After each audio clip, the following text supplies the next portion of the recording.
So let's take a look at mindset. Mindset is so incredibly important for anything that we want to achieve in life. It is very important that both partners support each other, because we know that, let's say if you're trying to get pregnant, the inability to get pregnant is not necessarily a female problem, it's not necessarily a male problem. There's a combination of reasons why it might not be happening. So it's very important that as a couple you are supporting each other through this entire process. What is also absolutely vital is that you are committed to looking after your body and giving yourself and your partner great nutrition and making sure that you exercise and relax put you in a much better space, a much better mental space and spiritual space in terms of enabling you to get pregnant. And the same thing applies if you're trying to avoid pregnancy. We all really ought to be looking after our bodies better. And of course being committed to charting, because you're going to get such great benefits by actually making that commitment to getting up every morning and making a note of what is going on. So other things that might affect your mindset are you might have gone through a period of avoiding and then planning, and things might not go exactly to plan. Or you may have been planning and then decide to avoid. And there are then other things that you have to take into consideration, like using barrier methods. And you might just feel overwhelmed by everything that's going on and totally unprepared. So, it is that commitment thing. It is both of you sitting together and making sure that, you set the expectations, you know what the outcomes are that you want to achieve, and you support each other through this entire process. And there's a lot of stuff that's going to be going on. And this is mostly around people who want to get pregnant. There's that fear of it not happening. And you start to get anxious. And as you start to get anxious, you're sending signals to your body. And you might get worried, you might be angry. You might find yourself having kind of really negative reactions to other people's pregnancy announcements. And you might get fed up with being asked when you're going to have a baby. Certainly that was something that I didn't enjoy. I made a decision that I didn't want children, but it doesn't stop people asking you when you're going to have a baby. And, those kind of things start to play on your mind. So what we're really looking at is making choices around our emotions and being prepared for other people who, they might not be deliberately insensitive, but it might come across that way. So we just have to kind of manage our reaction to other people and what they might say and do. So it's about creating all of the different options. So only you will know what options are suitable for you. And you need to make those choices without having any emotional attachment clouding your vision for the future. And it's understanding what all the different kinds of options there are out in the world for you, and kind of really making a list of them, what the pros and cons are, and what you are prepared to do or not prepared to do. And making choices, like I've said, making choices about how you are going to feel, and really staying focused on your goals. Your goals and your vision are very important, but equally knowing your options and your choices. And like I say, removing that emotional attachment to choices is very, very important. And, when we come across stress, there's stress everywhere. A little bit of stress in your life is good. It makes you feel alive. But our typical responses to stress are flight, fright, or fight. Now, any one of those three things might make you feel sick or anxious or breathless, and that's going to have a knock-on effect to the rest of your body. Imagine if you can't breathe properly, it's going to impact your ability to exercise or even just going for a walk.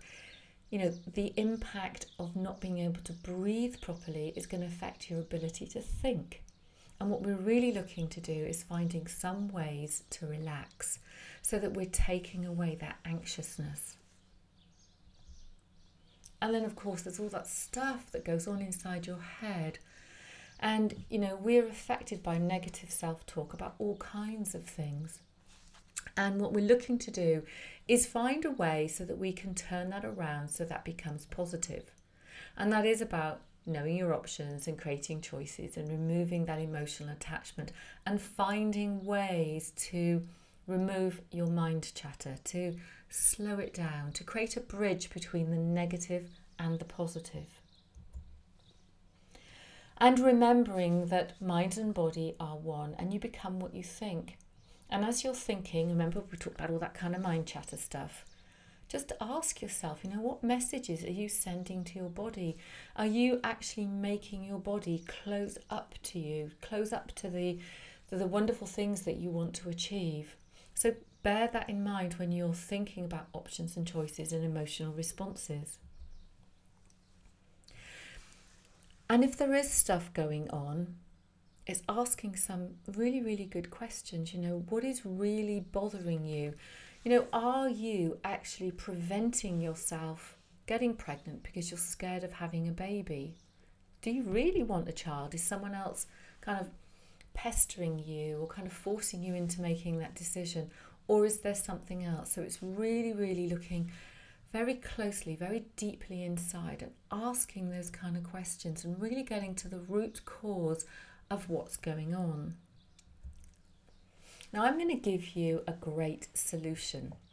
Now, aside from journaling, there are lots and lots of other things that you can do. But for me, what I've discovered in all aspects of my life is putting pen to paper really helps me to heal. It's very cathartic and it gives me great insights. So a journal is just a way of recording your thoughts, your feelings, experiences and observations.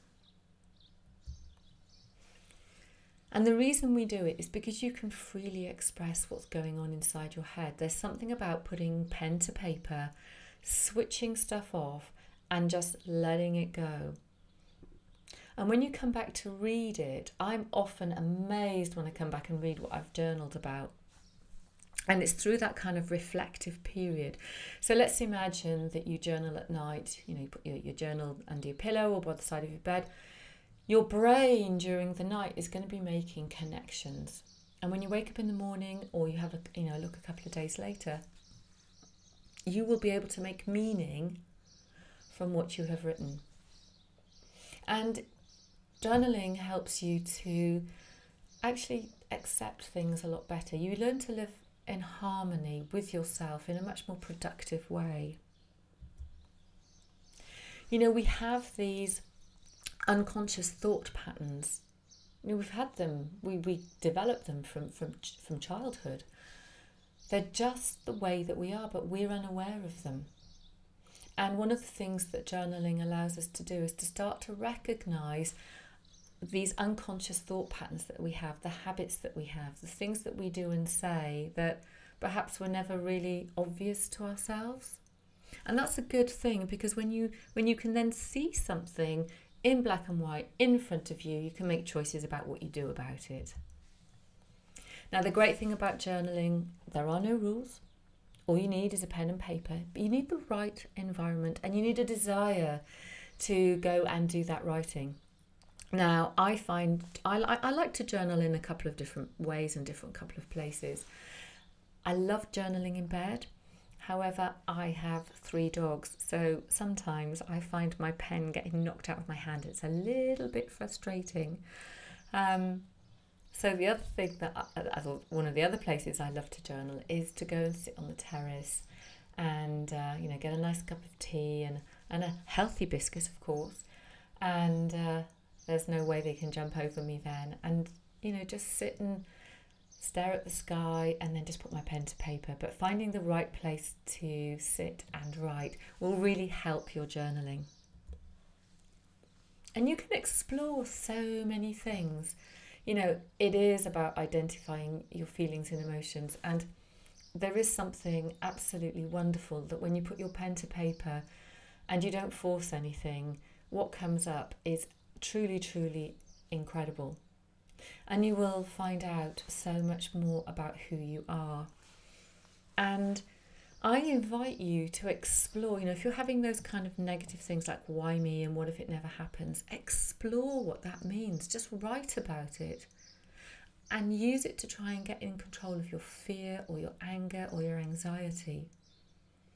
Try and create stories out of your journaling which are positive and take you forward and help you towards your visions and help you to make more effective choices for yourself. So when you've written, one of the great things to do, and I find that in that leaving it and letting my unconscious brain do all its connections, when you go back and reflect, you get some incredible insights.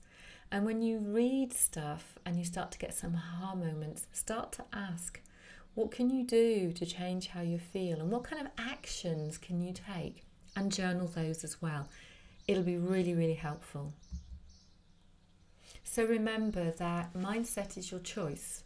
You choose how you feel.